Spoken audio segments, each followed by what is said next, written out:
మూలాలు. దేవతల ఆవిర్భావం అనేది ఇక్కడి నుంచి స్టార్ట్ అయింది. మనకి ఏం చెప్తారు అందరూ అష్టాదశ శక్తి పీఠాలే దేవతలకి మూలాలు అని చెప్పి చెప్తారు.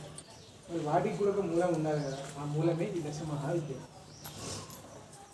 పూర్వం ఒక చిన్న స్టోరీ ఉంటుంది, చెప్తా 5 నిమిషాలు.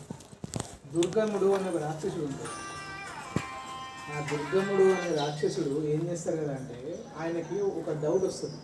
ఏంటి అని అంటే, దేవతలు రాక్షసులు ఎప్పుడైతే వాళ్ళిద్దరి మధ్య యుద్ధం జరుగుతుందో దేవతలు గెలుస్తారు, రాక్షసులు ఓడిపోతారు.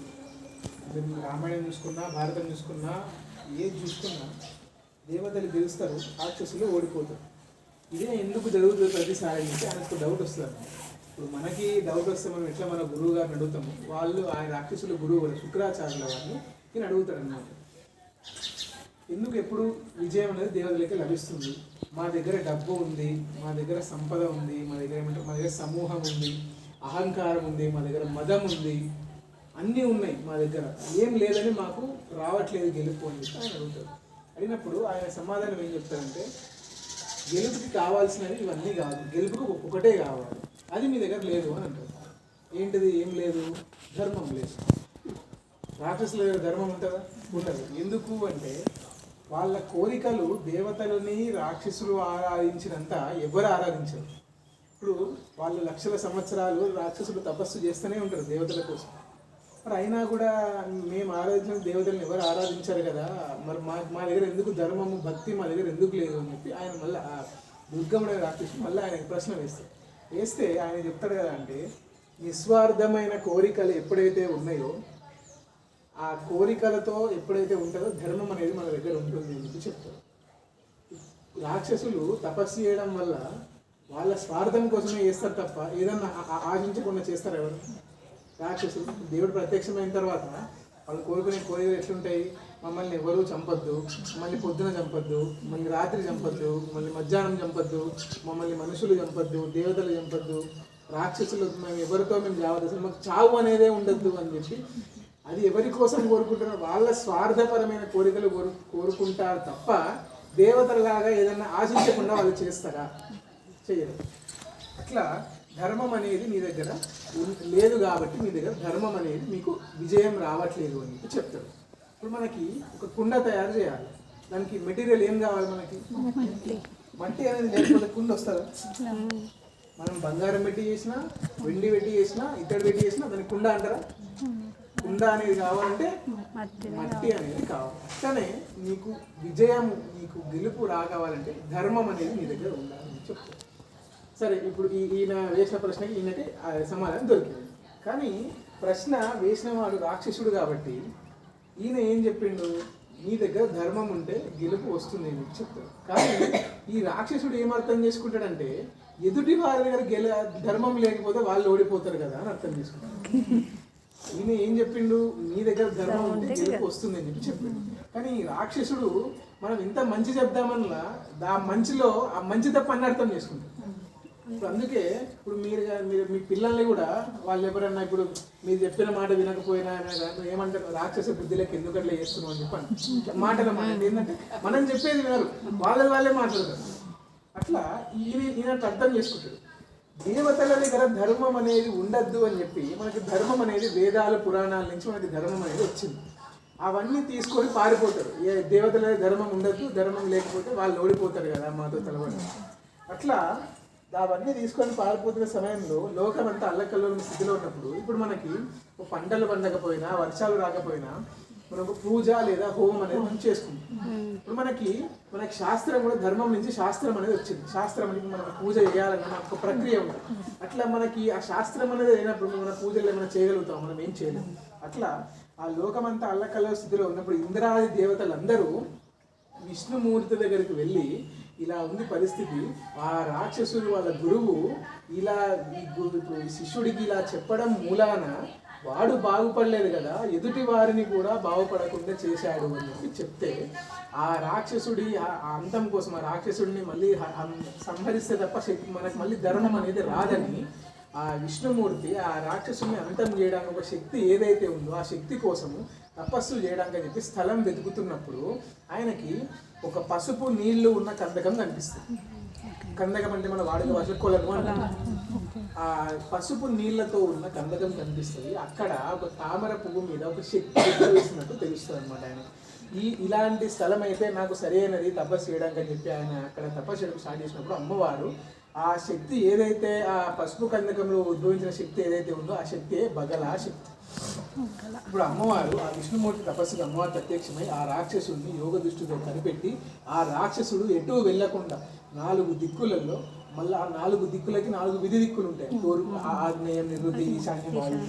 ఆ 4 విధి దిక్కులలో పైన కింద మొత్తం ఎన్నైనా 4 10 దిక్కులలో అమ్మవారు అవతరించి ఆ రాక్షసుడిని సంహరించి మళ్ళీ ధర్మాన్ని కాపాడుతుంది. ఆ 10 దిక్కులే మీరు చూసిన ఈ 10 మహావిద్యలు: కాళీ, తార, చిన్నమస్త, ధూమావతి, భువనేశ్వరి, శ్రీ విద్య, షోడశి, బగల, త్రిపుర భైరవి, కమల, మాత. ఈ 10 మహావిద్యలు అనేవి ఇలా వచ్చినాయి. సరే, మరి ఈ 10 మహావిద్యలలో బగలాముఖి అమ్మవారు ఒక విద్య. మరి అమ్మవారిని ఇప్పుడు 10 మహావిద్యలు అందరూ ఉండగా ఈ అమ్మవారిని ఎందుకని ప్రతిష్ఠింపజేసిందంటే, ఒక మనిషి అతను జన్మించిన దగ్గర నుంచి మరణించేంత వరకు తన అభివృద్ధికి అనేక రకమైన ఆటంకాలు వస్తూనే ఉంటాయి. ఇప్పుడు ఒక చిన్న బాబు పుట్టినప్పుడు అతను ఒక మంచి ధనిక కుటుంబంలో పుట్టింది అనుకోండి, ఒక మంచి చుట్టుముట్టు ఒక ఏసీ హాస్పిటల్స్లో అలా జన్మిస్తాడు. అట్లనే ఒక బీద కుటుంబంలో పుట్టిన వ్యక్తి ఆ పిల్లవాడికి నా అమ్మాయికి కానీ కింద వేయడానికి ఒక చాప కూడా ఉంటుంది, చినిగిపోయిన చాప కూడా ఉంటుంది, బీద స్థితిలో ఉంటుంది. అట్లాంటి దగ్గర నుంచి అతను పెరుగుతున్న సమయంలో చిన్నప్పుడు అనారోగ్య రకమైన సమస్యలు అవ్వచ్చు, పెద్దగా అవుతున్నప్పుడు విద్యా రకమైన సమస్యలు అవ్వచ్చు. విద్య అయిపోయిందంటే ఉద్యోగం, ఉద్యోగం అయిపోయిందంటే వివాహం అయిందంటే సంతానం అయిందంటే మళ్ళీ వాళ్ళు ముసలి అనారోగ్య సమస్య. ఒక మనిషి అభివృద్ధికి ఏర్పడే ప్రతిబంధకాలు, ఆటంకాలు ఏవైతే ఉంటాయో వాటిని వలగములు అంటారు సంస్కృతంలో. ఈ ప్రతిబంధకాలన్నిటినీ తొలగించేది, నాశనం చేసేది ఏదైతే ఉందో దాన్ని వలగాన్ విధారయేతి అంటారు, లేదా వలగాన్ హంతి అంటారు. అంటే చంపడం, ఆ ప్రతిబంధకాలన్నిటినీ నాశనం చేసేది.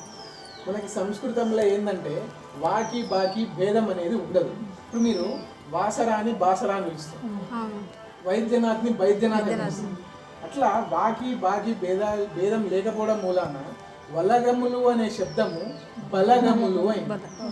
బదులు బావు. ఇప్పుడు మీరు అమ్మవారి వాహనం సింహాన్ని చూస్తున్నారు. సింహము అని మనం రాసేటప్పుడు మా అనే పదం ముందు వస్తుంది, మనం రాసేటప్పుడు. అదే పలికేటప్పుడు మా అనే పదం ముందు వస్తుంది. అట్లా ఆ అక్షరాలు అనేవి వెనుకకి ముందుకు వెనుకకి అవుతుంది. అట్లా బలగములు అనే శబ్దము బగలాగా మారింది. బగలా అనే శబ్దం ఇట్లా వచ్చింది. ఈ అమ్మవారి మీ ఇందాక అయిపోయినట్టు పసుపు కందకంలో నుంచి అమ్మ జన్మించింది కాబట్టి అమ్మవారికి ప్రతి ఒక్క దేవతకి కుంకుమార్చన జరుగుతుంది. ఒక్క అమ్మవారికి హరిద్రతో అర్చన, అంటే పసుపుతోటి అర్చన జరుగుతుంది. ఇప్పుడు మీరు ఇక్కడ వెళ్ళిన తర్వాత ఇప్పుడు మిమ్మల్ని ఎవరో ఒకరు అడుగుతారు, మరి ఇప్పుడు ఇక్కడ కుంకుమ, ఇప్పుడు మీకు బొట్టు ఇస్తాం, మీరు తీసుకెళ్తారు, అయ్యో ఇక్కడ కుంకుమ ఎందుకు లేదు అని చెప్పి అడుగుతారు కొంతమంది. అట్లా మీకు తెలియాలి. ఇప్పుడు ఎందుకు అంటే అమ్మవారి అవతరణ మనకి జన్మ అనేది పసుపు కందకంలో నుంచి అమ్మ ఉద్భవించింది కాబట్టి అమ్మవారికి పసుపుతో అర్చన జరుగుతుంది. ఇప్పుడు మీరు అక్కడ చూస్తే అమ్మవారి, ఇప్పుడు ఆ అమ్మవారి కింద ఎడమ దిక్కు ఒక రాక్షసుడు నాలుక పట్టుకొని లాగుతున్నట్టు అనిపిస్తుంది. మీకు ఇప్పటికీ డౌట్ రావాలి అదేంటి అంటే, అలా ఆ నాలిక పట్టుకొని లాగాన్ని ఏమంటారంటే స్తంభనం అంటారు. అమ్మవారిని స్తంభన దేవత అంటారు. అసలు స్తంభనం అంటే ఏంటిది అంటే ఆపేయడం. స్తంభనం అంటే ఆపేయడం. మనకి కొంతమంది శత్రువులు ఉంటారు. శత్రువులు అంటే మనకంటే బలవంతులో, మనకంటే తెలివైన వాళ్ళు కాదు, మనతో పాటే ఉంటూ మన చెడు గురించి ఆలోచించేవారు. వారు అంటే అలా ఆలోచిస్తున్నారా అని మనకు కూడా తెలియదు. మనతో పాటే ఉంటారు, మనతో పాటే ఇంట్లో కూర్చుంటారు, అన్నీ చేస్తారు, కానీ మన గురించి ఏదో ఒక వాళ్ళ ఏమంటారు వాళ్ళ బుద్ధిలో వాళ్ళని తొక్కేయాలి, వాళ్ళని ఆపేయాలి అలాంటి ఆలోచనలు ఉంటాయి. అలాంటి వారి బుద్ధి ఏదైతే ఉందో అది అమ్మవారిని దాన్ని తీసేస్తుంది, అంటే స్తంభనం ఆపేస్తుంది. అందుకే అమ్మవారిని స్తంభన దేవత అంటారు. ఆ స్తంభనాన్ని ఇక్కడ సింబాలిక్ చూపించారు. అట్లా ఇక్కడ ప్రతి మంగళవారము విశేష పూజ జరుగుతుంది.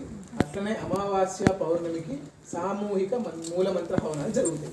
ఈ క్షేత్ర వ్యవస్థాపకులు గురువు గారు శాస్త్రుల వెంకటేశ్వర శర్మ గారు. ఆయన గత 30 సంవత్సరాలుగా అమ్మవారు అనుష్ఠానం చేస్తున్నారు.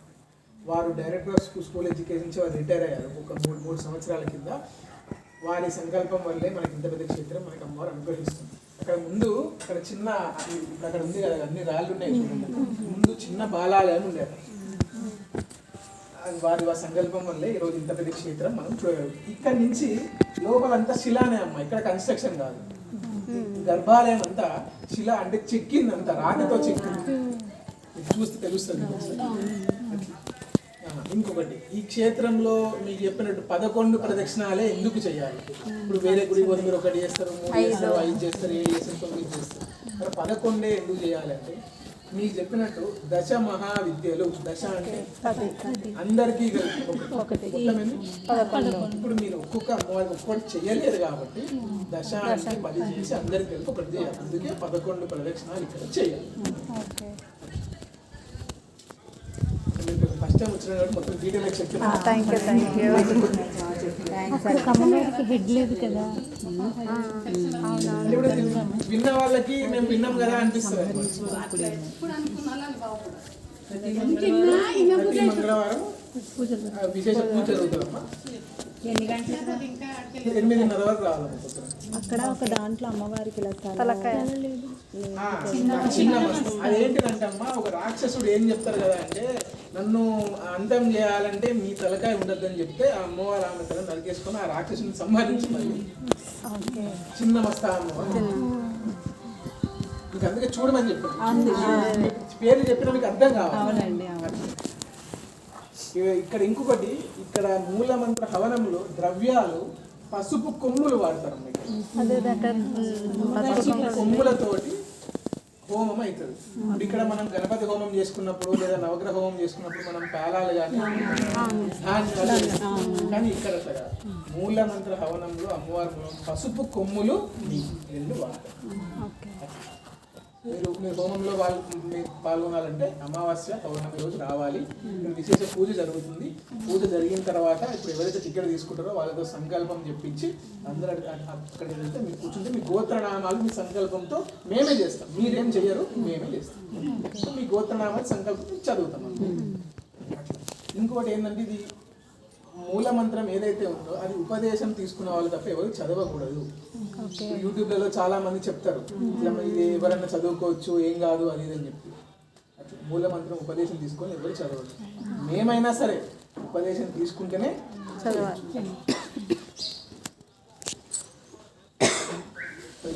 ప్రతి అమావాస్య పౌర్ణమికి హవనం అయిన తర్వాత అక్కడ అన్నదానం కూడా ఉంటుంది. ప్రతి అమావాస్య పౌర్ణమి